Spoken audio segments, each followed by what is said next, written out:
Fait qu'on a 2 heures de vent ce matin, donc on en a profité pour se déplacer. On va essayer de faire environ 10 000 nautiques pour retourner à Rudder Cay pour la 3e fois. Tu veux pas là-bas? Puis, au fond, on planifiait aller dans les Family Islands pour remonter. Donc, pas reprendre ce chemin-là, mais finalement, on s'est dit qu'on préférait avoir plus de temps et prendre ça plus relax. Qu'est-ce qui se passe? Donc, voilà, on retourne à Rudder Cay pour la 3e fois, mais ça nous fait plaisir parce que c'est vraiment, vraiment beau. Puis, il va même pas pouvoir pêcher pour ça.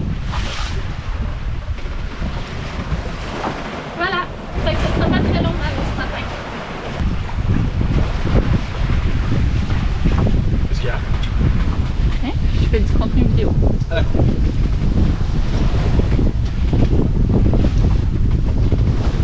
Es-tu content? De quoi? La vie.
Une bouchée pour moi. Une bouchée pour toi. Une bouchée pour moi. Une bouchée pour toi.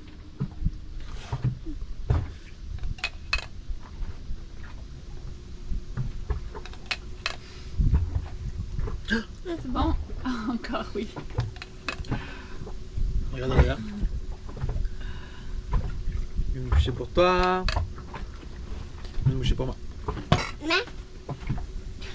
Encore? T'en veux encore? Tu veux encore de la compote? Oui? Et tu fais oui avec la tête?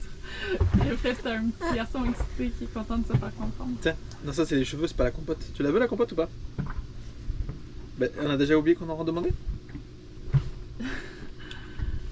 Vous les faites des cheveux? beaux cheveux. Oui. Tu manges à la tête? Qu'est-ce qui se passe? Tes cheveux. Oui. Eh ben oui, mais tu la manges pas? Tu la manges pas?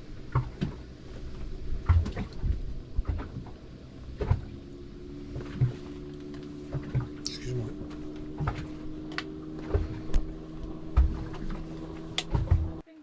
Qu'est-ce que c'est? Ouais. Qu'est-ce que c'est? C'est le bracelet.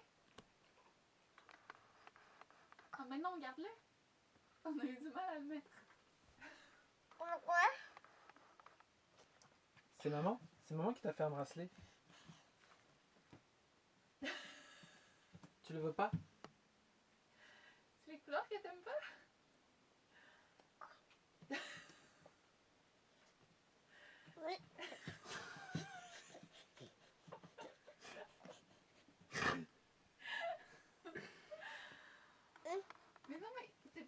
regarder. Malo, est-ce que tu le montres au moins? Ah, tu le montres? Regarde, maman, t'as fait un joli bracelet. Tu fais des bisous? Tu veux le mordre?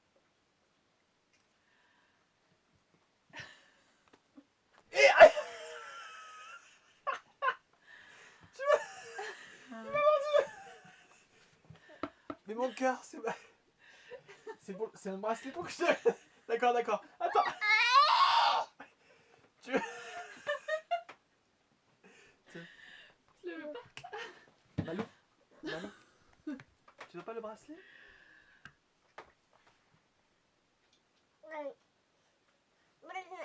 Tu le veux pas?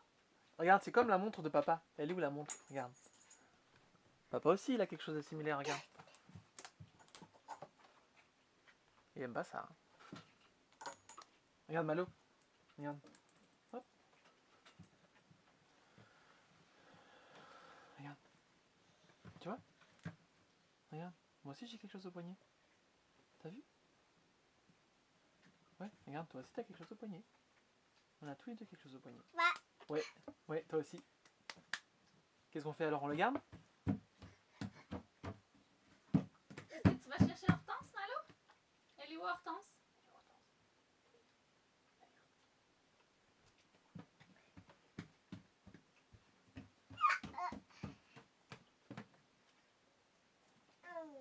Super.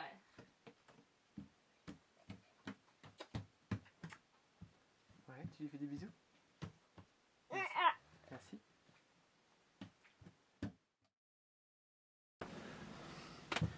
Ça fait un moment que je veux faire une vidéo qui traite de la chasse sous-marine, qui est en fait ma première passion sur le bateau, en dehors évidemment de l'aventure, la vie de famille, la voile, etc. Là, si on oublie tout le côté aventure du voyage, l'activité numéro 1 qui m'anime sur le bateau, c'est aller dans l'eau, faire de l'apnée, faire de la chasse sous-marine. Et j'ai le goût de vous emmener un petit peu plus sérieusement, de meilleures images, un petit peu plus vous expliquer qu'est-ce que je fais, parce que je fais plus que juste aller dans l'eau puis tirer des poissons.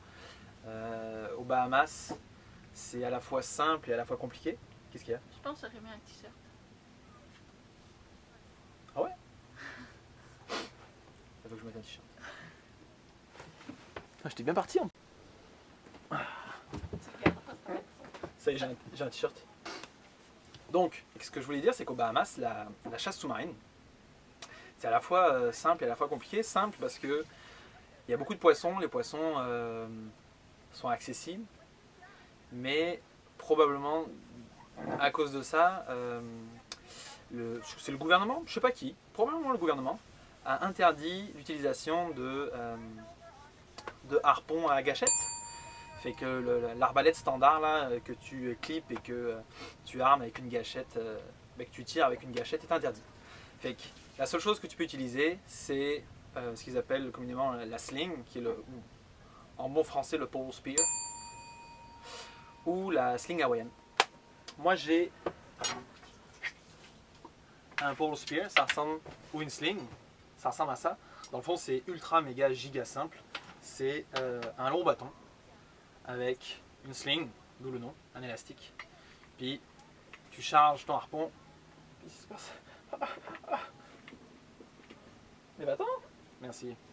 Tu charges ton harpon, sling dans la main, tu montes, tu tires. Et au début, je trouvais ça un peu plate. Là, j'étais comme, oh, c'est poche là. Moi, j'aime ça tirer au harpon conventionnel, standard. Et en fait, je trouve ça surprenamment agréable. C'est comme si c'était un petit peu plus, t'avais un petit peu plus de défi, parce que d'habitude le défi numéro 1 ça reste quand même l'apnée, trouver le poisson, avoir suffisamment de temps sous l'eau parce que les poissons, quand tu plonges, souvent les poissons ont peur, fait qu'ils s'en vont. Et après un certain temps, et certaines espèces de poissons, ils reviennent te voir. Et le challenge, c'est d'être capable de rester assez longtemps dans l'eau, à une profondeur définie, pour que le poisson revienne à toi, soit dans la bonne position à la bonne distance et que tu puisses le tirer. Et le challenge finalement avec les slings, c'est que le poisson doit être beaucoup plus proche que... Le four il fait un bruit abominable. Plastique le pauvre. Il faut que le poisson soit beaucoup plus proche qu'avec l'arbalète conventionnelle parce que c'est vachement moins puissant, beaucoup plus lourd. Donc la vélocité de l'outil, parce que là c'est... Moi j'ai... Évidemment il y a 1001 modèles, longueurs, marques. Moi mon pole spear, ma sling c'est Gatku, qui est une marque américaine faite aux États-Unis.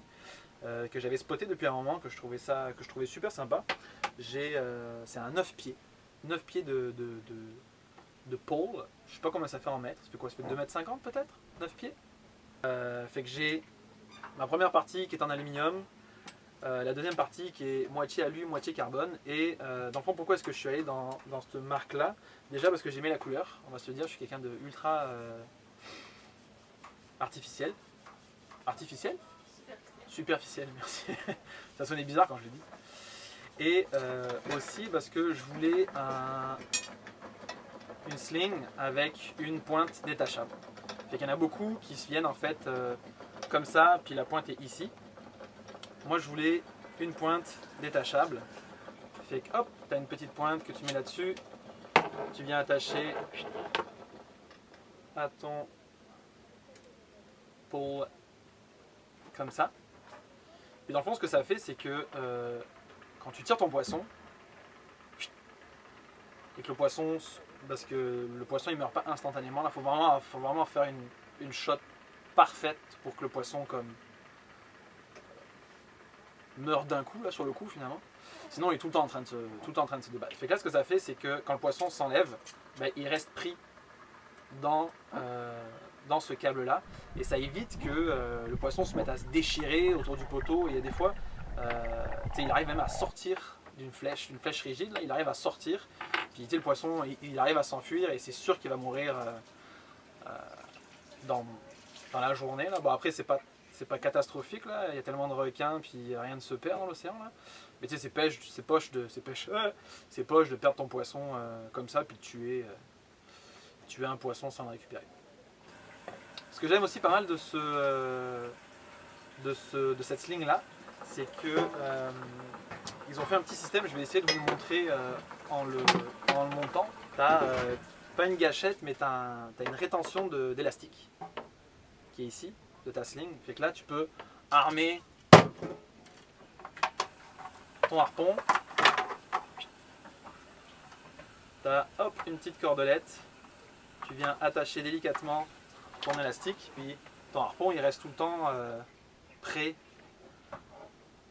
armé on va dire, parce que sinon c'est vraiment sollicitant là, tout le temps garder l'élastique là, il est vraiment le sando, la sling, c'est vraiment dur et je trouve ça super sympa. Fait que là tu te balades sous l'eau simplement comme ça, puis dès que tu vois quelque chose qui est intéressant, ben hop, tu le désarmes et tu es prêt à tirer. Maintenant ma zone de prédilection de chasse c'est entre 7 et 10 mètres. Donc un max de 33 pieds. Et là tu trouves des poissons, il y a beaucoup plus de poissons, ils sont moins peureux.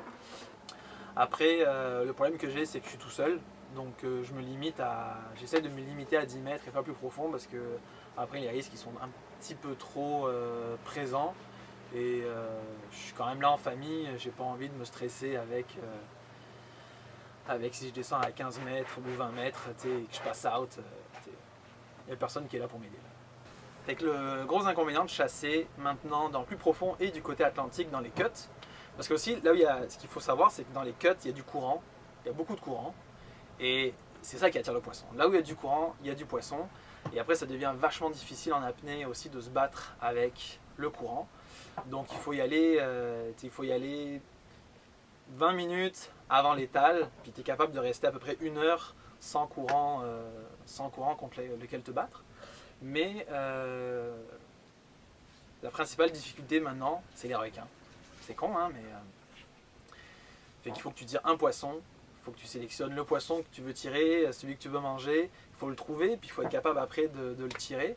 Mais une fois que tu as tiré ton poisson, bah, au final ta partie de chasse elle est terminée là, parce que ça fait 3-4 fois où je tire un poisson, ça prend le temps que je nage au zodiaque, sortir le poisson de l'eau parce que c'est ça qu'il faut faire. Le temps que je nage au zodiaque, donc le zodiaque est jamais loin de moi parce que je suis tout seul, fait que je le traîne un petit peu avec moi à certains endroits. Ça prend, je dirais, entre 3 à 4 minutes, puis les requins sont là. Quand bien même, je viendrai le stress où j'ai 2-3 requins qui genre commencent à me foncer dessus pour choper mon poisson, ben, il faut que j'enlève mon câble de mon harpon, il faut que je fasse en sorte, si je ne veux pas perdre mon harpon, il faut que je fasse en sorte de garder mon harpon avec moi, il faut que je sois capable d'enlever le câble, la pointe, et que là je donne le poisson au requin, là, puis ça se fait pas en 2 minutes, fait qu'au final, c'est plus rapide de garder ton poisson avec toi, puis de te dépêcher d'aller au zodiaque, que d'essayer d'abandonner ton poisson. Fait que tu n'as comme pas le choix de dealer avec le requin, tu n'as pas le choix de dealer avec un adversaire, et cet adversaire-là, c'est le requin. Fait que c'est un petit peu challengeant, c'est pas déplaisant. Je dirais pas jusqu'à dire que c'est agréable, mais il y a un petit quelque chose, il y a un petit quelque chose de tu te bats avec la performance de l'apnée, tu te bats contre le poisson que tu veux chasser, parce qu'il arrive un moment donné où tu tires pas le premier poisson qui se présente à toi, tu tires celui que toi tu veux. Fait que là tu donnes des défis de si j'aimerais ça tirer tel poisson. Puis après tu as le défi du requin. Fait que c'est une activité pleine de rebondissements. On va dire ça comme ça.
Ah oui, c'est là que j'ai tiré exactement, c'est le trou.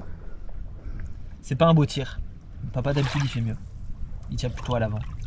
Mais là il s'est raté. Mon amour, tu peux plus le toucher le poisson. Je suis désolée, mais c'est parce qu'il a été ouvert. Non, tu peux plus. Malo, stop. Stop, stop, stop, stop. Non. Malo, Malo, tu peux pas toucher à la chair du poisson. Oh, oh c'est le gros chagrin. Pauvre lapin. Mais c'est parce que ça peut te faire une réaction allergique, ça. Ouais, on a Malo, de la il est mort, triste. des larmes pis tout. Il a le gros chagrin parce qu'il peut pas toucher la carangue. Ouais, la carangue aux gros yeux. D'ailleurs, c'est ça, avec ça qu'il jouait, hein, Avec ses les yeux. Je trouve Oui, que mais non, tu peux pas, mon amour. La oh, face qu'il me fait. Tu viens me faire un câlin? Ok. Oui, vas-y, mon chéri, qu'est-ce que t'allais dire? j'allais dire que c'est mon plus beau poisson. As-tu vu ce filet? Oui, il est vraiment beau. T'as vu ça un peu? Il est magnifique.